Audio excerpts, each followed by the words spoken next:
윤석열 대통령이 석방된 뒤 구치소를 걸어 나오자 경호 차량 여러 대가 뒤따랐습니다. 여기엔 소총으로 무장한 경호원도 등장했습니다. CAT, 이른바 공격 대응팀인데 윤 대통령 체포 국면에서도 관저에서 수사기관에 대응했던 것으로 전해져 논란이 일었습니다. 경호 행렬은 관저 앞까지 이어졌고 윤 대통령은 지지자들에게 손을 흔들고 악수까지 하고 난 뒤에야 관저로 들어갔습니다. 내란 우두머리 피의자로 여전히 대통령으로서 직무가 정지된 상태지만 이런 모습으로 지지층을 결집하려 했다는 해석이 나옵니다. 윤 대통령은 체포와 구속 국면에서도 계속해서 여론전을 이어왔습니다.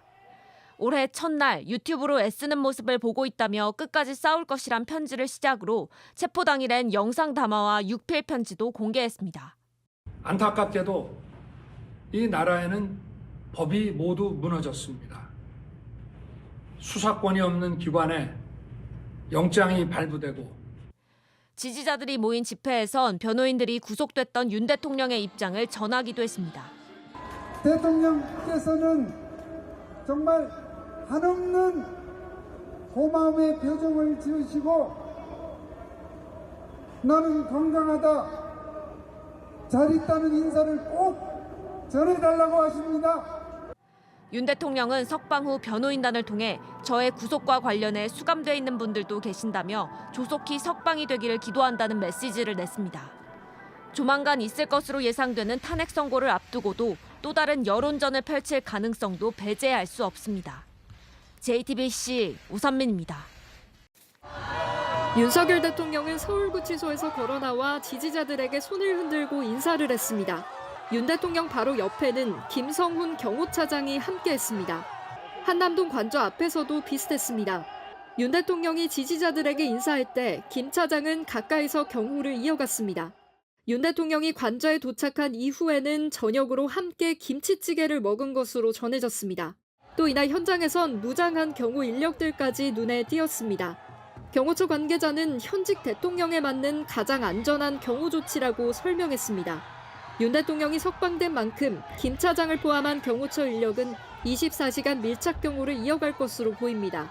이는 윤 대통령에 대한 체포영장 집행을 방해한 혐의로 김 차장과 이광우 경호본부장 등을 수사 중인 경찰에 변수로 작용할 수 있다는 우려가 나옵니다. 앞서 검찰은 김 차장과 이 본부장에 대한 경찰의 구속영장 신청을 각각 3차례 그리고 2차례 기각한 바 있습니다. 그러나 지난 6일 서울고검 영장심의위원회가 김 차장 등에 대한 구속영장 청구가 타당하다는 결론을 내렸습니다. 이에 따라 경찰은 조만간 김 차장에 대한 4번째 구속영장 신청에 나설 계획이었습니다. 하지만 김 차장 등이 대통령 경호 필요성을 이유로 불구속 상태에서 수사를 받아야 한다고 주장할 가능성이 커졌습니다. 대통령 경호처 비화폰 서버를 확보하기 위해 추가 압수수색을 시도할 경우 경호처가 또다시 강하게 반발할 여지도 있습니다.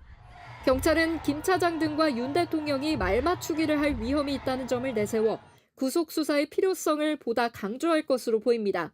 JTBC 한민정입니다. 자, 먼저 여도현 기자, 대통령 측이 낸 입장부터 다시 한번 좀 짚어볼까요? 네, 대통령 측에서 일단 입장문을 먼저 냈습니다. 먼저 불법을 바로잡아준 법원에 감사하다고 했고요. 그리고 자신을 지지해준 지지자들과 또 당에 감사하다고 했습니다. 이 입장문 어디에 봐도 이 계엄에 대한 국민들에게 사과는 없었습니다. 그리고 방금 전 모습입니다. 이 대통령이 나올 때 모습인데 이때를 보더라도 지금 내란죄 혐의를 다 벗은 게 아닙니다. 이 내란죄 우두머리 혐의를 그대로 가지고 있고 더군다나 지금 탄핵 심판 결론도 아직 나오지 않아서 직무 정지에 놓인 상황인데 대통령이 지금 밝게 웃으면서 또 지지자들을 향해서 저렇게 손인사를 보내고 또 주먹까지 불끈 쥐는 모습이 약간 마치 모든 혐의를 다 벗은 것처럼 보일 수도 있다. 이런 지적도 나옵니다.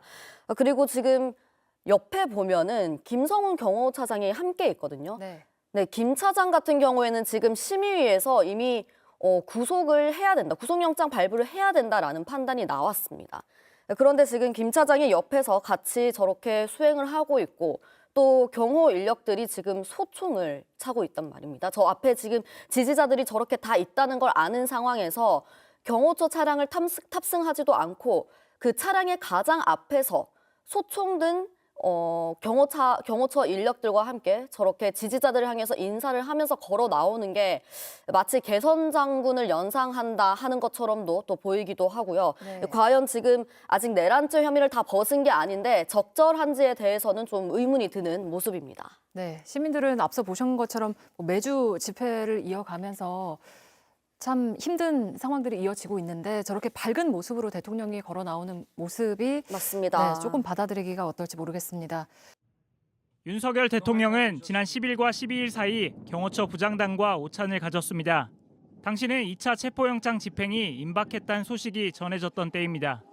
윤 대통령은 이 자리에서 총을 쏠 수는 없냐고 물었고 김성훈 경호차장이 네 알겠습니다라고 답변한 것으로 조사됐습니다. 경찰 국수본 관계자는 지시를 직접 들었다는 관계자도 있다고 밝혔습니다. 앞서 경찰에 출석한 김 차장은 무력 사용 지시를 받지 않았다고 주장했지만 이를 뒤집는 정황이 나온 겁니다. 대통령님께서는 적은 숫자로 저 많은 경찰 인원들을 막아내려면 무력 충돌밖에 없지 않겠느냐. 절대 그래서는 안 된다 말씀하셨습니다. 경찰은 경호처 강경파가 무력 대응을 준비한 정황도 포착했습니다. 이광우 경호본부장이 1차 체포영장 집행을 저지한 뒤 직원들에게 389경 권총 20정과 공포탄 190발을 관저 상황실로 옮겨놓으라고 지시했다는 진술을 확보했습니다. 윤 대통령 측은 그러나 입장문을 통해 오찬에서 물리력을 사용해서는 안 된다고 강조했다며 수사 내용을 부인했습니다. 또 시위대가 불법 침입할 것을 대비해 이 본부장이 총기 2정을 관저동에 배치했을 뿐이라고 주장했습니다. 한편 경찰은 김 차장이 비상계엄 수사가 본격화되자 대통령실 비아폰 서버 관리자에게 연락해 윤 대통령 지시라며 여인영 방첩사령관 등의 통화 기록을 지우라고 했다는 진술을 확보한 것으로 전해졌습니다. 윤 대통령 측은 비아폰 삭제 지시를 한 적 없다고 부인하면서 해당 내용은 김 차장 조사에서도 언급된 적 없다고 밝혔습니다.